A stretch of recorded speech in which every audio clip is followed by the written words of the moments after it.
Le confinement, je l'ai commencé sur Toulouse, dans mon ancien appartement avec ma petite famille. Germain, on va dire qu'il a été à l'écoute de mon appel au secours parce que c'est vrai que je ressentais le besoin de venir ici. Il y a 2 mois, j'étais encore à la rue. Si j'étais à la rue au jour d'aujourd'hui, je ne sais pas où je serais. Si, sûrement dans un foyer, à ne pas pouvoir bouger, je pèterais un câble. On a de la chance d'être ici, on a quand même 11 hectares. Après, on a notre chez nous, on a de quoi s'occuper. On essaye de s'occuper, de pas trop penser, de pas trop avoir d'idées négatives, parce qu'il faut qu'on continue, comme tout le monde. Bon, après c'est vrai qu'on a la chance d'être dehors toute la journée. Ça commence à devenir long quand même, hein. Mais autrement tout va bien là. On s'occupe, on essaye de prendre de l'avance un peu partout. Encore moi je sors un peu, c'est quand il y a besoin de chauffeur. Ici, on a une chance d'être ici déjà. On montre qu'on est des hommes debout. Moi, je suis fier d'être ici avec tous les compagnons. Ce qu'on a ici, on n'en a pas ailleurs. Ça, c'est sûr et certain. Nous sommes une grande maison avec un grand jardin de plus de 11 hectares et demi. Donc ça, c'est déjà une chance inouïe.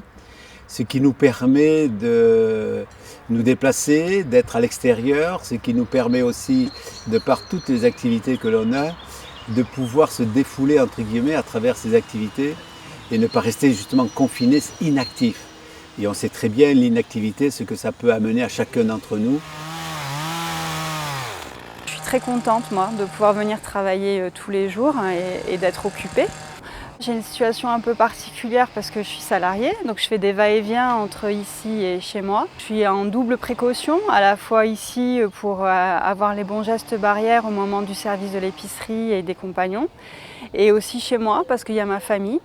Mon rôle, c'est de m'occuper essentiellement de l'épicerie, de pouvoir avoir effectivement des produits sains et locaux. Je travaille beaucoup avec la ferme du village pour pouvoir vendre les produits.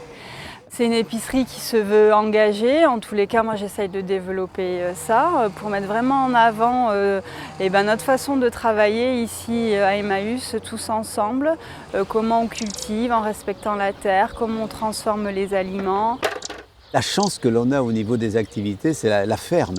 On sait très bien que dans une ferme, il y a toutes sortes d'activités, que ce soit au niveau de l'élevage, au niveau du maraîchage, au niveau de l'apiculture, au niveau du verger. Donc tout ça, tous ces aménagements donnent de l'activité pour un grand nombre de personnes, ce qui permet aussi, et c'est ça qui est intéressant dans ce confinement que je veux positiver, c'est que ça permet à des gens de découvrir l'intérêt d'une ferme, l'intérêt du maraîchage, qui apporte justement ce plaisir de manger des produits sains.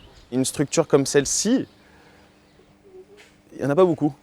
On est privilégié, quoi. On a une autonomie surtout alimentaire, voilà, avec notre maraîchage, notre production de viande de canard, de volaille, quoi, en fait, même du lapin, des porcs, des moutons. Hein.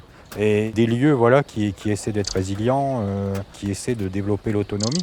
Ça, pour moi, c'est l'avenir. Au lieu de densifier toujours des villes, voilà, il faut avoir des endroits un peu micro où on a une vie, où on peut avoir du travail en même temps et puis en même temps vivre correctement. Voilà.